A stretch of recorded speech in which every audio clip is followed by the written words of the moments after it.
Chimbo yenyu ne mudonjo wenyu murerutse. Shona did come home. Chese chine mikoya kai pachisha yesiba. Unongo chukura chitweka ndi kurumidza ndakaiso. Ndinangendirere chinorongwa nemadowa nzile nemone munondo wacho. Chimanya zvimwe zvekuti unoti panapa pasina kumira zvakanaka. Penya kwemvura ende mune chando nezuva vamire. Pamuchasimudza vamwe mukuru vandira. Tichifamba nemuzi road. Zvikanzi saka tofanira kubuda kuno kudhorini.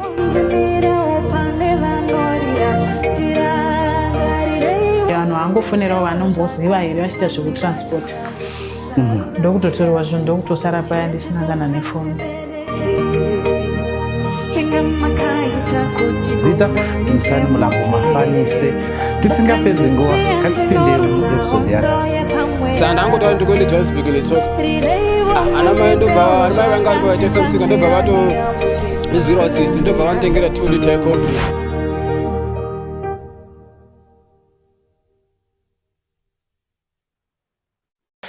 Makadi mhuri Zimbabwe kufara kusangana muchirongwa chedu cheAcross the Border senguva dzose 6 o'clock Saturday yoga. Nhasi tino urombo kuti takatadza kukupai Saturday nezuro, asi nhasi Sunday takupai chirongwa chenyu chamunofarira. Nhasi ndine muenzi wandinaye, ndina baba wandinavo, vamwe makatombovaona pachirongwa chino cheAcross the Border, akusi kutanga uchiona. So nhasi it's a follow up program. Dombonzo kuti zvii zvakazosara zvichiitika, mune kusungwa kwakaitika, mune njodzi dzakaitika mukati meupenyu hwavo after wabva paAcross the Border. Saka tikati aiwa nhasi chimbodzokai timbonzwa kuti chii chakaitika, uye tichipemberera kuti taane gore tichikupakurira chirongwa chedu ichi cheAcross the Border, uye ndivo vekutanga futi kuvhurira chirongwa chino cheAcross the Border. Last year patakatanga chirongwa chedu, he was on the first episode. Saka takamboti rega timboita follow up.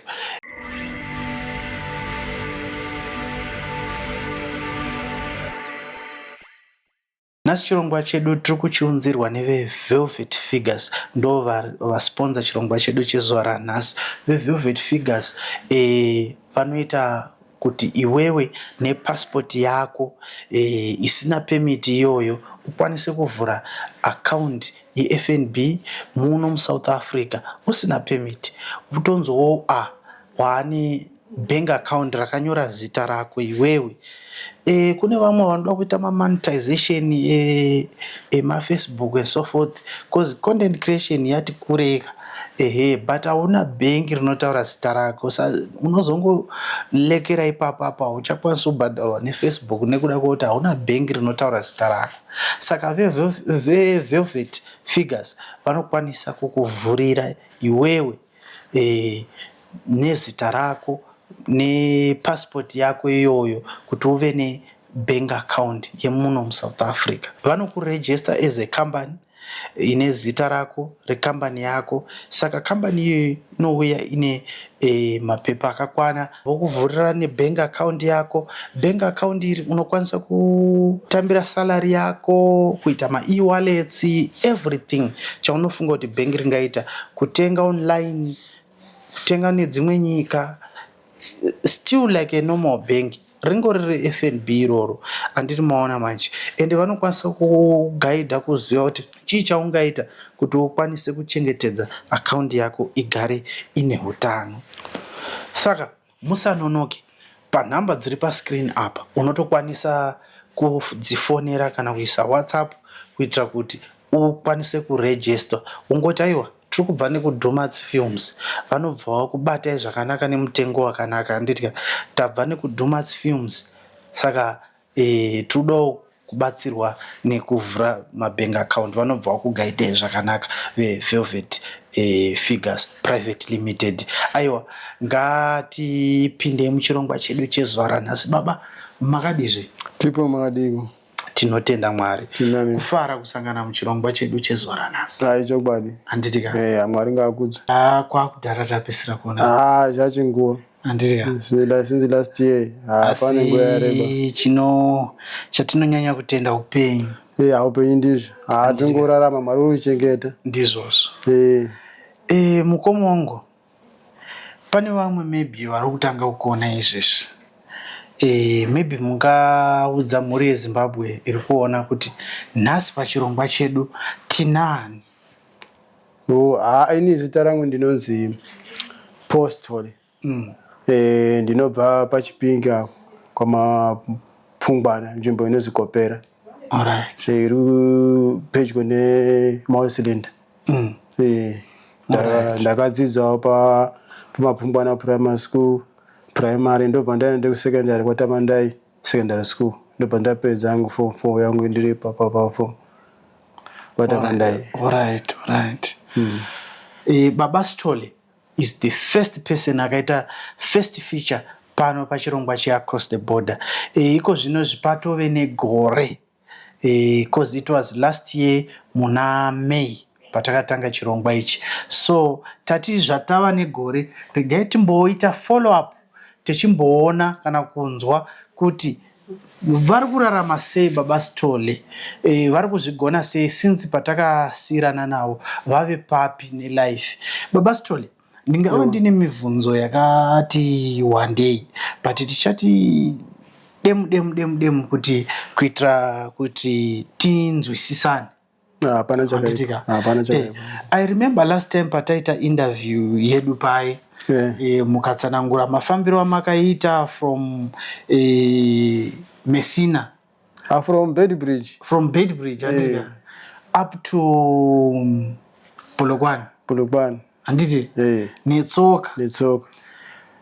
Pamwe mucomment section kanza zviitike kunyepa. Kutanga ndakazozviita futi from Bedbridge futi kusvika paBella. Apa? PaBella papa 3 days ndichifamba. Imi? 3 days modziziva? Nodziziva 3 days. 3 days? Kubva Bedbridge? Bella. Kusvika paBella. Do you know Bella unenge watopinda muPretoria? Ndakafamba baba. Thingi ndakabva iri Thursday. Ndakasvika paBella Saturday. Manheru. Ndifamba ngetsoka. Ndangasikara ndaingoti ndikangorara ndairara zve1 hour. Ndongomuka ndikondinya nerwendo rwangu. From my understanding, marodha aya totomboona kuti chipinda mumabhazi kuenda kumusha pane patoni zvisango zvimwe zvakareba zvokuti hapana kana dzimba. Ndaitofamba zvekuti dzimba izve changa chiripo chokuti ndaingoda kumudini ndisvike pandaienda. Ndafamba kusvika paBella 3 days. Ndakazoti manheru acho ndobva ndasvika yandine mari ndandine 20 rand. Ndobva ndatoona kamota yaitouya kuyande Josi. Ndobva ndamutaura kuti ndine mari ndine 20 rand ndikumbirawo ndidini. Ndikumbirawo transport. Ndobva ndisi ndisiya Tembisa kwendaenda. Vakabva ndisira ndode kusvika Diepsloot. Ndobva fundabva kuDiepsloot ndetsoka kusvika paonini Tembisa ngetsoka makombo angaorwadza. Zvokurwadza makombo angaorwadza. Ndakatosvika apa ndaifanira kuenda ndaibata mazuva acho ndaifanira kuenda kubasa mangwanani. Ndangoenda kubasa but makombo aingodini airwadza. Ainga achirwadza. But ndudzi. Munhu kuti uzosvika pakuti wakubva kuBedbridge netsoka undobata Bella kokusimuka une mari yakakwana chii chaitika? Chakaitika chikuti ndakataita kubva kumba nebhasi. Ndobva tasvika paBedbridge. Ndobva taona mota yati tode kumambuza. Ndobva takwira mota yani. Takatoti one day. More than 10. Ndobva tadini tauya. Mari ndayekuti ndidini ndisvike kuno kuTembisa uno 99. Ndobva saka tatoambuka bhodha. Ndobva tasangana nemaguma. Ndobva vatorera mari yani. Kanja. vangosvika voti vanga vabata mapanga uchiita venharo ndopari kuti secha mari yayo ndopari tora saka kuti ndope ndakabva ndaona kuti ndidini ndirambe ndichaenda mberi hazvidini hazviiti ngandini ngandidzoka ndobva ndatodzoka pabedbridge paya pabedbridge ndakasvika ndakaite 1 week ndiripo pabedbridge titengesa huni taenda tiri 2 nemuchinda umwe muchinda totengesa huni kuti tikwanise kuonesa mari kudini kutengesa takatozama ndobva ndazoona mari 200 ndakaona yangari mari ingaite 100 rand ndobva tazobhatara futi mawanini kuti vatambusa vakangoti ambusa pabhodha kuti jambisa bhodha re kusvika padhuze nepabhodha paya ndobva vati endai ndobva tatanga tatofamba netso saka petakafamba ipapapo tanga tati one day taenda 8-9 ndobva taenda ndobva tasvika kune station inozi maupani iri kumessina inopanokwirwa netrain saka chindaenda ndina vanga vane mari yekuti yekukwira train ini ndaya ndisina mari yekukwira train ndobva vatondisiya ipapapo ndobva tatofamba ngetsoka vanhu vakatambusa pona apapo 70 rand ndakasara 8 rand ndoitakapa 200 rand ndo ndakasara ndinayo 8 rand ndo takapa mazuva zuva racho ndobva takapa ndobva vatodzoka vona tati taendere mberi tiri 8 apari 8 vanhu kuti asvika pastation yetrain paya machinda ndandina vangatoni vanga vane mari ndobva vakwira train ini mari kuti ndikwire train 200 rand aidini papasisine ndobva ndatofamba ngetsoka ndakafamba baba 3 days kubva bedbridge kusvika belabela kokufonerawo kana hama dziri mberi nefoni yacho napapasina baba upenyu wachona wanga kaoma mazuva achona upenyu hwangu hwakatoramba wakatooma hausati watombonaka since unoramba wakatooma because handitosiona nekuchinja kwavo kweupenyu. Alright, mazosvika usouth masvikira pabasa then bva mazoshare nesu nyaya yenyu iyoyo yekufamba netsoka nepamazosvikira Polokwane kae. But tell me, after takuinterview kuna mukoma vakaita moyo wekutambanudza ruoko vabva vakupai 2000 rands. Chii chakazosara chichiitika? Pendakapuwa mari 2000 rand apa ndaifunga kuti ndiende kumba but pfungwa yakati maybe ndikwanisa kuzodini nganimbozama futi maybe ndikwanisa kuzoona basa nganitumire mari kumba kuti mukadzi adini adzoke auye kuno south ndakazotumira 2000 yani kumba mukadzi ndobva adini ndobva auye ndichingotsvaka mabasa amabasa acho narodini ari kuramba tsvaka mabasa acho narodini ari kuramba bandudze ndimbokukate mbichana imi zvinhu zvaisina kumirirai zvakanaka muri 1 chii chakakupai mufungo wekuti maybe mukazova 2 zvinoita right?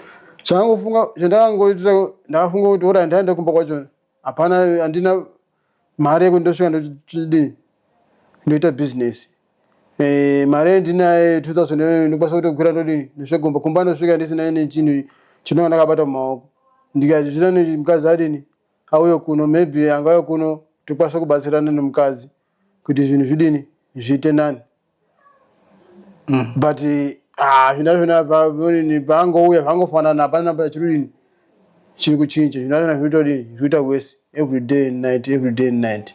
Sa mukadzi auya chii chamakatanga kuita? Mukadzi paakauya takabva tatanga zvekutengesa howe. Mukadzi ndiye waitotengesa howe, ini nangu ndaingozama idini ndichingomaketawo but hapana chirudini chiri kubuda. Mukadzi achingozama kutengesa howe kuti tikwanise kudini kuraramisa vana kumba. Vana makati vangani? Ndine vana 3. Vana avo vakura sei? Wekutanga une 12 years, wechi2 une 9, wechi3 une 4 years. Musikana ndonotanga first born, kozoya mukomana.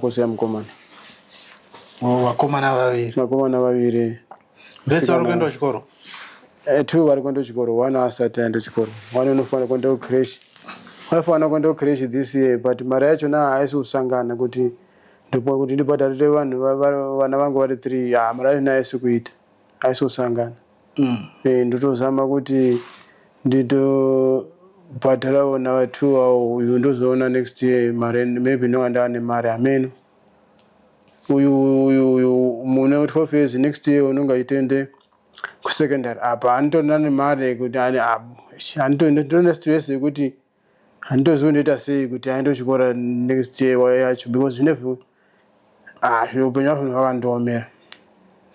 Right. Mukanyanya kutarisisa macomment section vanhu kana vachitaura unonzwa vazhinji vechipawo kurudziro yevanhu kuti vanhu madii kundogara kumusha kana South Africa isiri in favor, madii kundogara kumusha maybe zvinopinda musystem mukatanga kuona zvekuita ikoko and it's better vanhu kuti mutambure muri kumusha than kutambura muri kunyika dzevamwe vanhu. Munozviona sei? Icho chokwadi. Kuenda kumusha ndinoda kuenda asi kuti ndiende kumusha ndisina mari yekuti ndosvika nditaka business rekuti ndikwanise kuendesa mwana wangu kuchikoro vanangu kuchikoro ndoona pechindiremera kudai ndaona mari yekuti ndikwanise kutenge kana midziyo zewelding kana zvecarpentry kana zvinokwanisa kuti kana ndasvika kumba ndikwanise kutsvagawo vanhu vanodini vanoziva basa ndoenderera mberi nebusiness inondipawo mari yekuti ndiendesewo vana kuchikoro. Ndikangoenda kumusha ndisina kana mari kana business ndinaro kuti ndosvika ndoita panondiremera kuti ndiende kumba asi mwoyo wangu unoda kuti ndiende kumba apa chinonyanya kurwadza vana vangu because vana vangu kuti vatadza kuenda kuchikoro ini baba zvina ndichapona kudai panondiremera ndozvinondiremera kuti ndiende kumba ndisina kana chandakabata asi kana ndikaonawo mari yekuti nditangawo business kana mari yekutengawo ndikatengawo kana welding machine kana 2-3 kana kuti zvecarpentry ndosvika ndotsvagawo vanhu vanodini vetinokwanisa kubatana navo totoita business yekuti ndikwanisa kuonawo mari yekuti tichiri ipapo ndoda kuti ndimbonzwisisa vanhu kunze uko vanofarira zvinhu zviri straight forward. Chokwadi. Toti mumaona munhu anokubatsirai mungada kubatsirwa nei specifically muone gwara kudai so welding machine here, carpentry here, mari dzekuenda kumusha here, what exactly chamunoti mimi dai ndaiona chakati ndaizotenga ichocho. Chandinonyanya kuda ndikaona welding machine kana 2 kana 3 dzekuti ndokwanisa kusvika ndoita business kumba. One welding machine inoita mari? One welding machine is less than 2,000 rand. Is about 1.8 2,000 ngaditi 2,000 rand pa welding machine. Regai ndimbotarisa pana dzine zita here kana kuti just nje kuti ndikangoona kuti ndikwanisa kuti munhu ungotanga pekutangira business nemari yekuti ndikatangawo business ndikaona mishaya ndozoona mari yekubhadharawo vanhu vachona 2 months 3 months isandadini ichatangawo business. Alright. Ndikangoonawo kana kuti ndotenga machine kana 2-3 ndosvika ndotsvaga vanhu vanoti vanokwanisa ndidzo 1.5 1.6 1.3 2000 dzesiyana 2.1 I think dzosiyana neku alright. Ndikangoonawo 2-3 kana dzemene welding machine ndoonawo mari yekuti kana ndasvika kumba ndikwanisa kutsvagawo vanhu 3-4 ndikwanisa kutanga nawo business ndini mari yacho nekuti ndovabhadharawo 2 months 3 months ichadini chatangawo business ndozoti after 2 months 3 months 4 months ndinga ndadini ndajeneretawo mari yekuti ndiramba idini. Imini zvewelding izvi munozvinzwisisa here? Welding ndinoiziva. Alright. Ndinoiziva. Kumbotanga henyu murimi aiite kushanda munhu uri one first woona mari haya umwewo munhu kambani ichikura.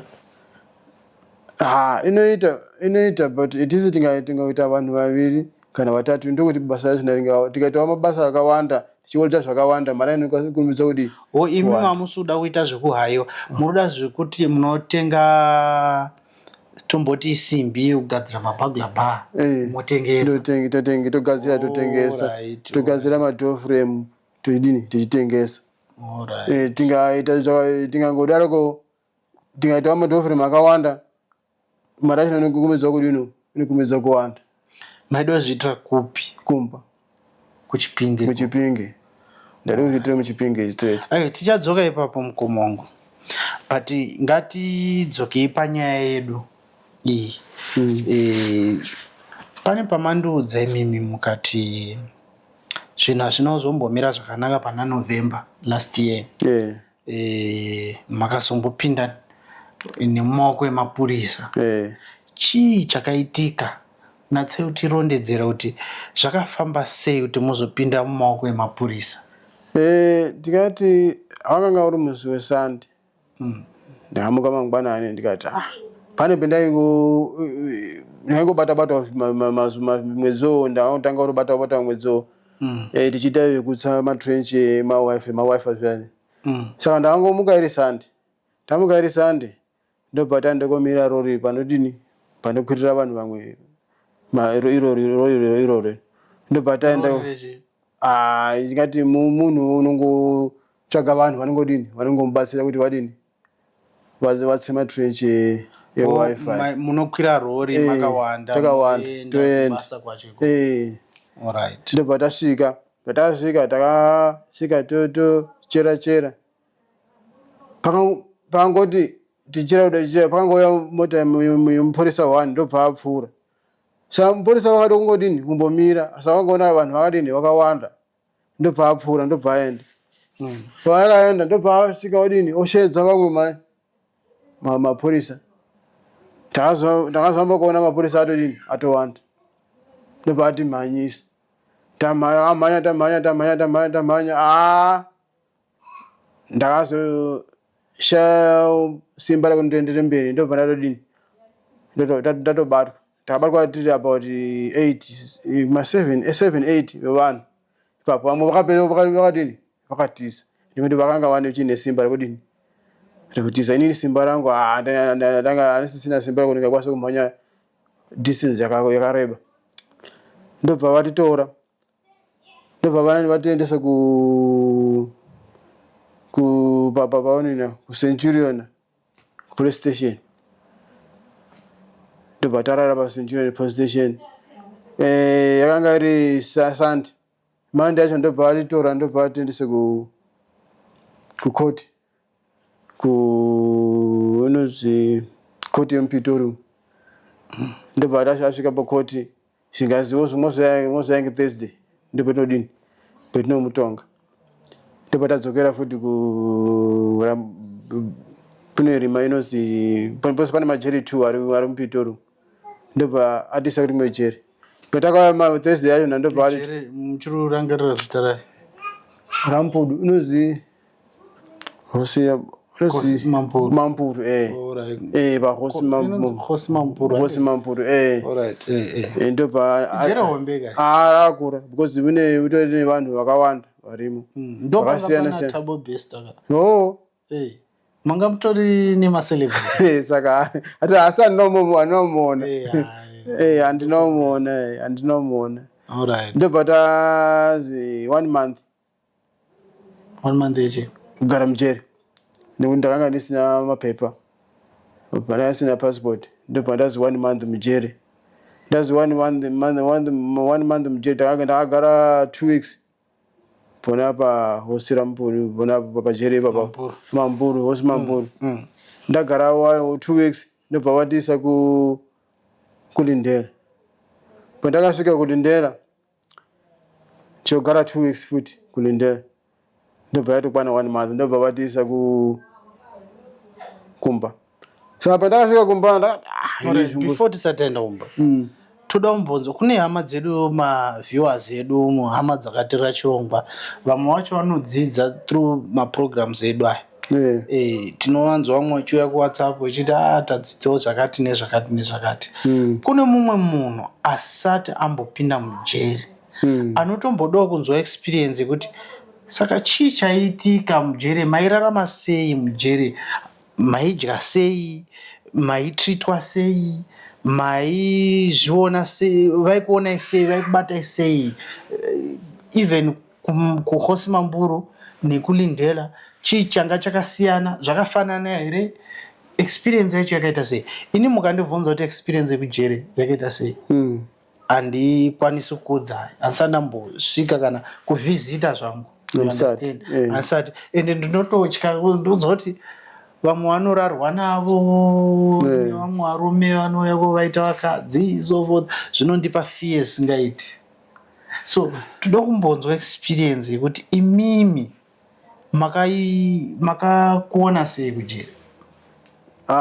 Inini kujeri ndakapinda mujeri zvokuti vamwe varume vanorara nevamwe varume handinozviona, but upenyu hurimo mujeri hunotirwadza because chikafu munopawana mangwanani kuma 8-9 mopaso chingwa kana masaizi mairi nekapeti.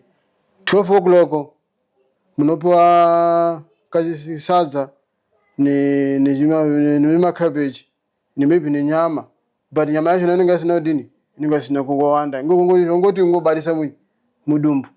Na kumapast na 2 o'clock mopuwe chingwa chiyo chinozi half cup, chinenge chechikota nesweeted pautorara.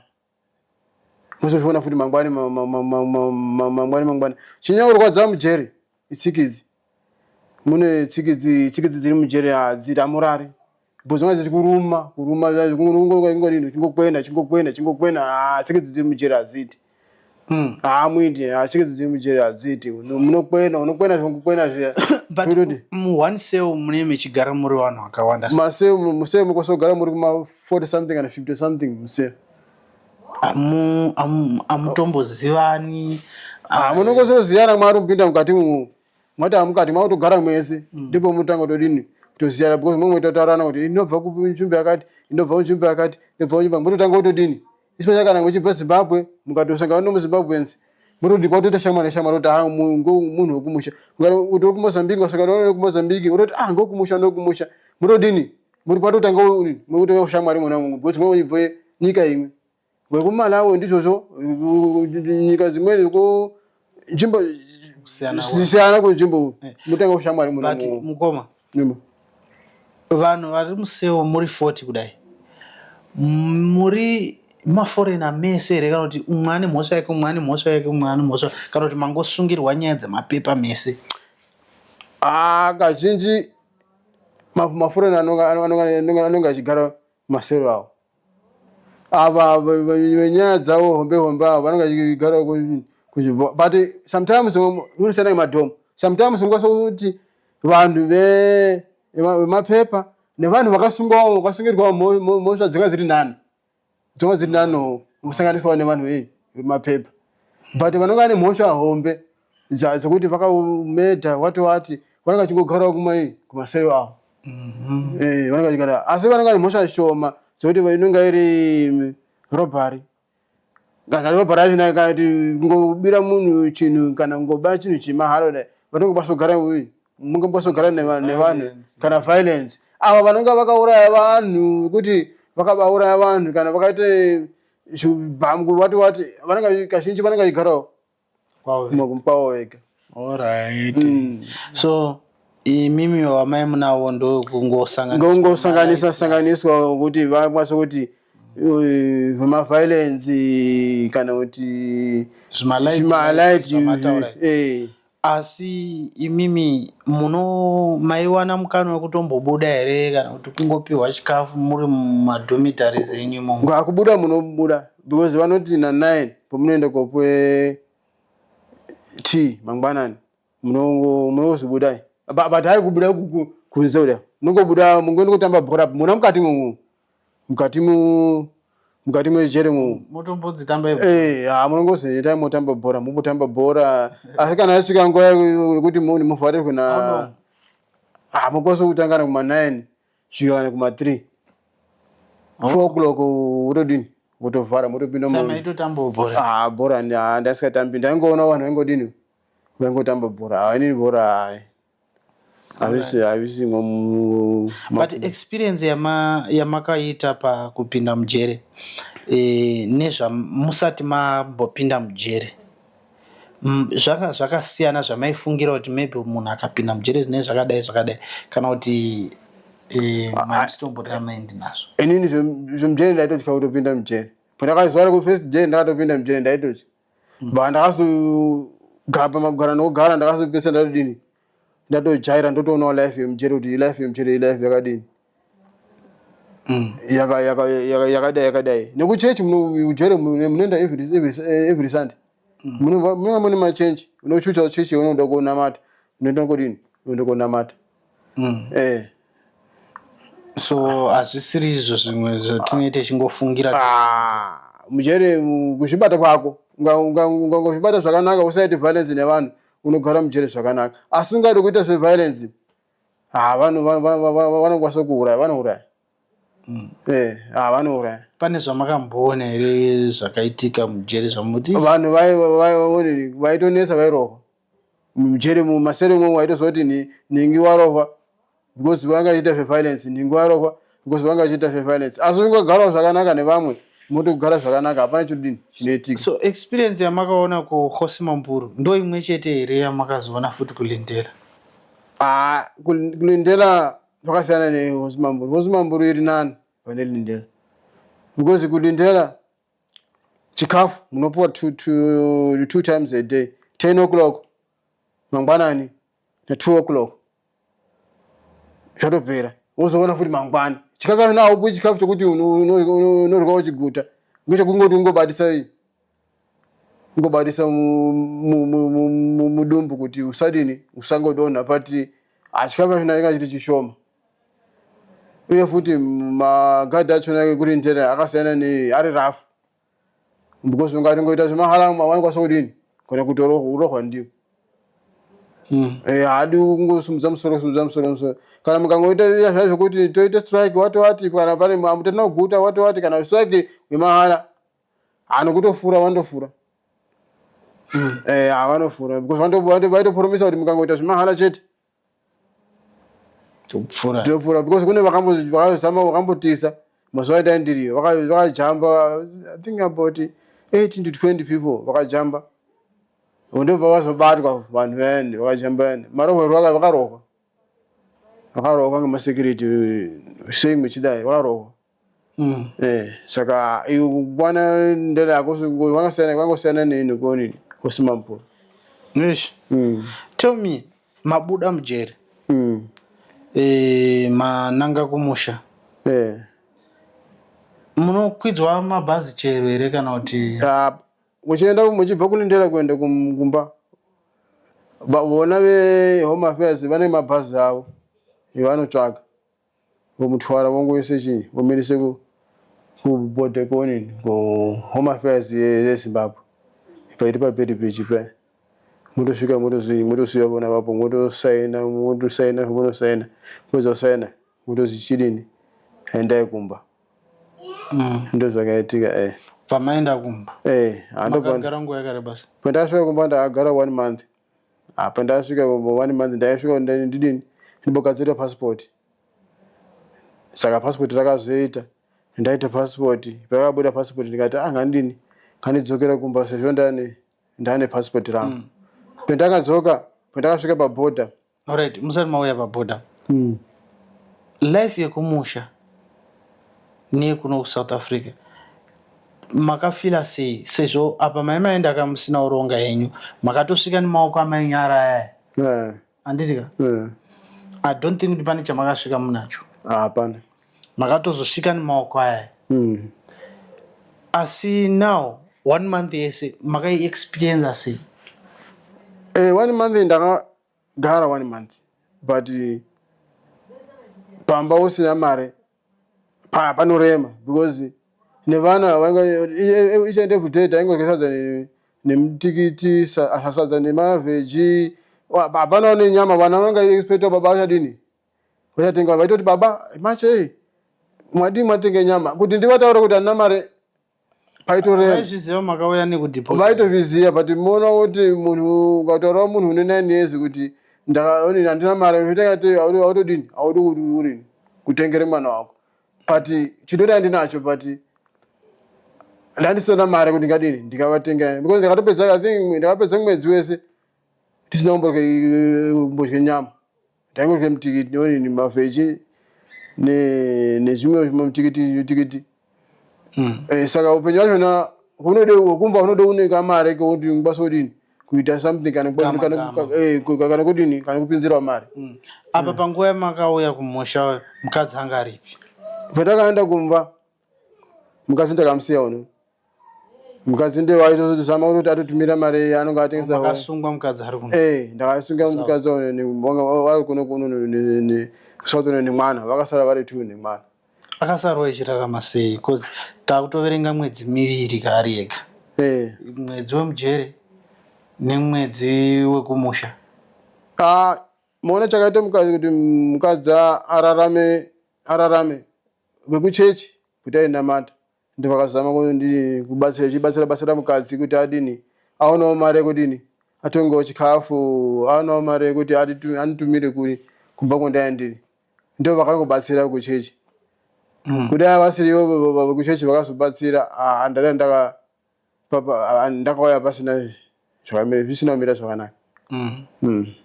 Alright, ngadzoke edu tapabhodha nepassport ramatora. What happened?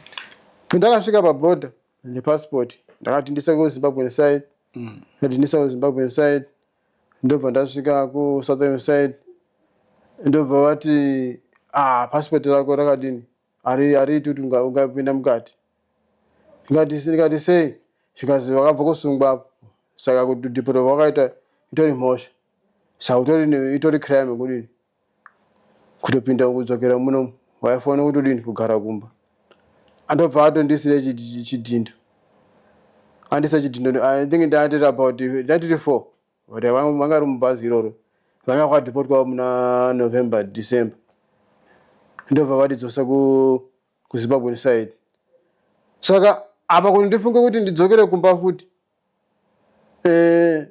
apa mukadzi uri kuno andakaona ngati ndakaona zvichirema ndobva ndatotaura nevanhu yatinavo 4 yani ndobva tatsvaga munhu wakatodini kutambusa totodini pautoenda paMessina. Patasvika paMessina ndobva ndatofonera mukadzi kuti yawa ndiri kuuya ndikumbirawo ndidini undizamirawo mare yekubva paMessina kuenda kuuya unotembisa. Aiwa, but hamungoyambukezve. Makayambuka sei? Aida kuti bhodha rinonetsa kuyambuka. Bhodha ndandine mare ndandinayo pona apapo pende mare ndandinayo inga 500 rand. Saka ndakutsvaga munhu unodini unotambusa. Hakuna vanoziva maambukire epabhodha paya. Musango pabhodha. Musango. Ndafambira musango hatinosvika padarika pabhodha. Asi tobva todini potopinda nemusango potoenda Messina. Nyore. Takafamba zvakanaka. Wavo takafamba zvakanaka pabhodha kusvika Messina. Hapana chete zvitakadini chitakaona. Ndobva tatosvika Messina ndobva mukadzi atitumira mare 600 rand ndobva ndatokwira ndotobva ndatodini ndotosvika Tembisa. But pendakasvika Tembisa ndogara ndichimaketa nditsvaga basa ndakazoonawo pendakadini pendakazozi uya udini umbobata zveconstruction. Ndasvika construction ndakatanga muna March or April. March ndatanga muna March bata ndobva ndabata muna April ndobva ndichienda kubasa. Taibva kubasa manheru tabva tachaisa ndichosungwa futi ndasungwa futi vangati ita mare mapurisa ati ndode 1.5 ndobva ndafonera mukadzi ngati ndasunga unono ndizamiro 1.5 saka mukadzi ndobva azama ndobva ana bhulazi angu ndobva auya ndobva wadini vatobhadhara ma 1.5 yari chana chiri chitatu china ndikati nhasi handine ndichekubasa kwena ndichogara china Friday ndichodzokera futi ndichienda kubasa mangwanani ndichosungwa futi ndasungwa futi Friday yani because toda mari 1000 rand andobva toti chaya 1000 ya ndati 9 ndichienda kubasa 39 saka mari yatakabvisa apo na 1000 pamunhu yakaita 9000 ndobva yatobuda 9000 paya ndobva tatodini tatobhadhara waniyo ndobva tadi tadzokera kumba muna musa 25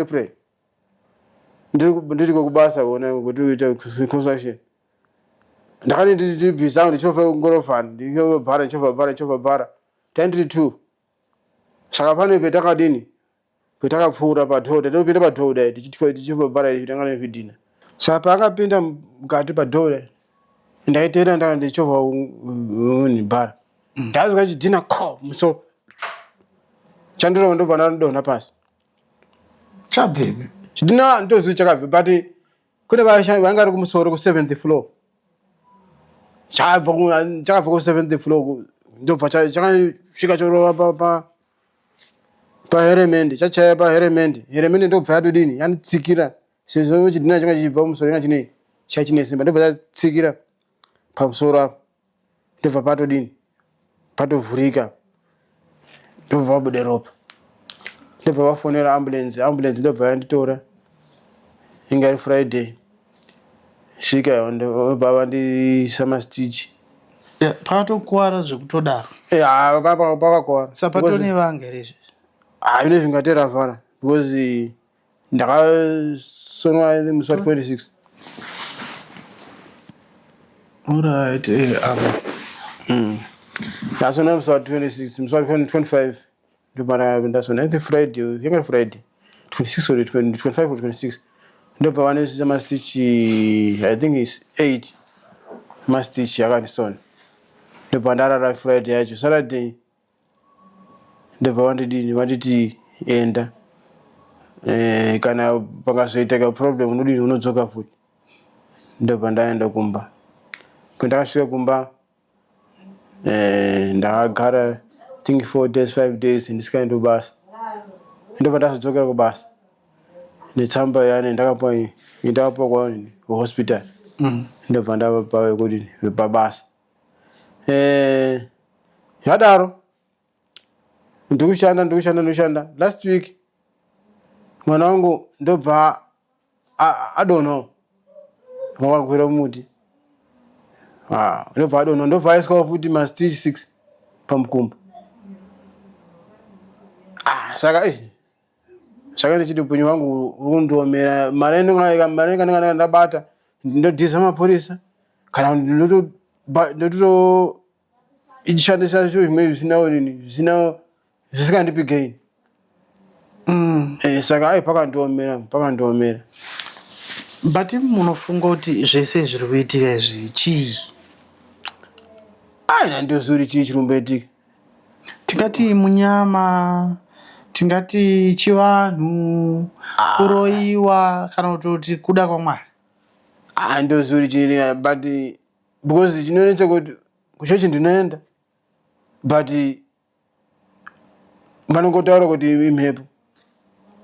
imhepo ingoti mhepo avangatadzi kutaura vanongoti imhepo but zvinhu zvazvona hazvisi kupera since zvakapera even nemabasa ndikwanisa kuona vanhu vanopurumisa kuti ndichazodini ndichazokufonera kuti ozoti hakuna unofona hapana unofona saka upenyu hwachona hutondinetsa kuti handizuri ndoita sei handitozuri ndoita sei ndinozama nependinogona but havisi kuita zviri kutitoita bit worse pakaoma nekuti even nemari yerendi chaiyo zvine zvakutondiremera ndobhadhara mari yerendi handina apa chikafu vana vanoda kuendeyo vanoda kudya kumba nino chikafu isusu toda kuryawo inini mukadzi nemwana unono toda kudya iyo mari school fees inodiwa unenge achidiwa futi kuchikoro gororo uya mwana wangu uri kuenda kusekondari handizondoita neplan yachina handizondoita sei handizondotangira papi.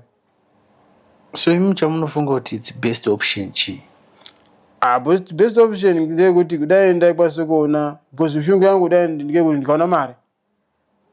ndikaonawo mare yekuti ndikakwanisa kuenda kuita something kumba but mare ndinokwanisa ndinoda is 25 to 30,000 ndikangoona 25 to 30,000 ndikwanisa kuti kumba ndikwanisa kusvika ndodini nditsvaka something zvinodini zvinondipa mare ndo vale shungu yamba ndozama kuti ndobataridza pandinozama kubataridza payani pobuda problem ndikwanisa kutora mare yani ndobata ndo mapurisa kana ndotora mare yani ndobata zvimweni zvisingashandi chiro mwana wangu zvinezvandii mwana wangu wakasona makumbo ndakatumira mare kuti adini atenge mishonga saka zvinhu zvazvona zvisina kuti zvinonga nechipulana zvazvo zvinodini zvitosiyana nezvinoitika. Haiwa tanzwa update yenyu ende zvoratidza kuti pachine basa hombe ende tinoti kudai taiona vabatsiri madestiny helpers yekutiwo life isarambe iri panzvimbo imwe chete kana kuti ichiti zvikaenda mberi zvodzoka kumashure. Kune vanobhilivha mukubhilivha kwavo vanogona kutaura vachiti imhepo, vamwe voti uroi, vamwe voti makashandirwa makazodai. Kune vanobhilivhawo mukubhilivha kwavo vamwe vanoti kuda kwaMwari, inguva yaMwari. Vamwe vanotosimbisa vachiti pazvinorwadza zvinenge zvoda kusvika zvoda kunaka but hatizivi because you know ndongoti Mwari ndinobhilivha kuti Mwari une maitiro ake because kudai apa kundidai ndisina basi ndisina kutopfeka helmet ndadai ndakatofa because ndinaye kubva kumusoro kuya chorova nini chorova pamusoro kubva ku7 floor inyasha dzaMwari kuti munhu adini apone. Saka ini bhilivha yangu ndekuti Mwari unodini une maitiro ake chimwe nachimwe chine nguva yacho. Saka ndingomirira kuti paachavhurira Mwari maybe handisi kuti uchavhurira sei Mwari uchavhurira kuti asi ndoziva kuti vichanaka chete upenyu uchadini uchanaka hauramba wakadini hauramba wakaoma kudai. Vanenge ava vachida kuzokubatsirai vanokubatai mune foni here? Foni handina but munokwanisa kunibata pafoni yemukadzi. Madam ane foni? Madam ane foni imi ndiye musina foni? Handina foni. Manje mukasungwa muri kunze uko pakaoma baba ndirikuzama kuti nditenge mari nditsvake mari kutenge foni zviri kuramba zviri kuramba baba. Munosangana kana mazuva ano kutori nenyaya dzemadhudhura kwai avahambe wati muchisangana ndiro shungu yekuti nditenge foni but zviri kuramba baba. Alright. Zviri kuramba but shungu ndinadzo. Ndovimba kuti zviite. Ndokwanisa kumba phone number dzamadam. Tipei tinzwe kuti dzinoti kudii? 081 491 9375. Dzidzokororei? 081 491 9375. Ndotenda. Muri Zimbabwe kune vanoda kubatsira mukoma ndo nhamba dzamunokwanisa kuvabata adzimai vavo dziripo paWhatsApp? Dziripo paWhatsApp. I think WhatsApp ndo yakachipa mazuva ano kuti vanhu vaite communication.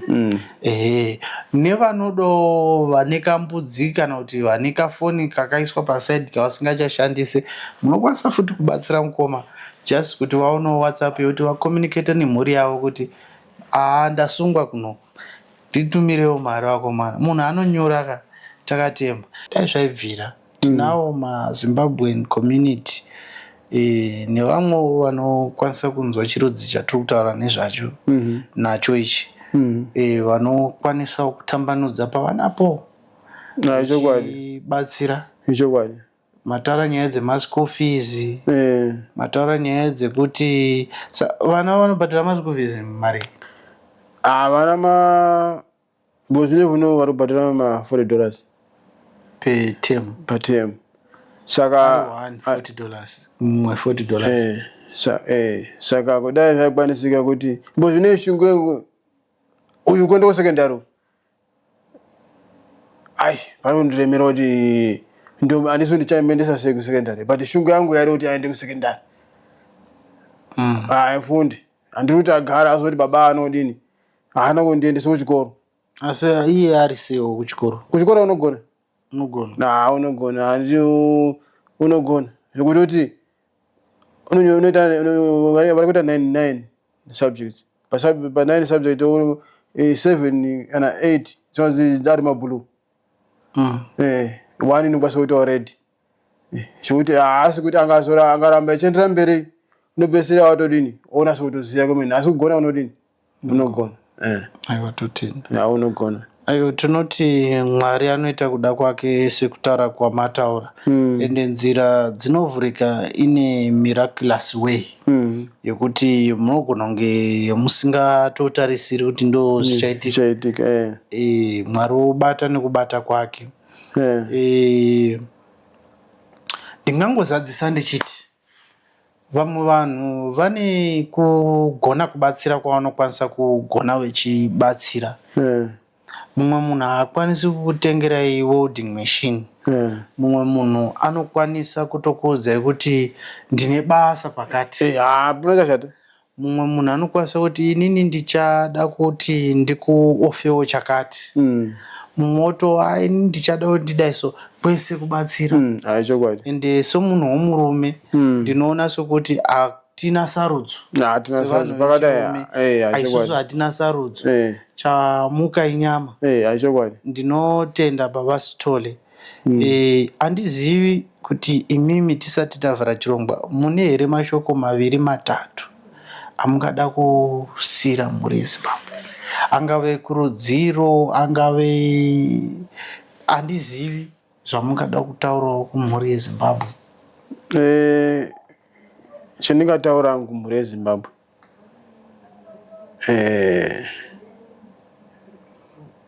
ndinokurudzira kuti ngatinamate Mwari une maitiro ake anoita pamunhu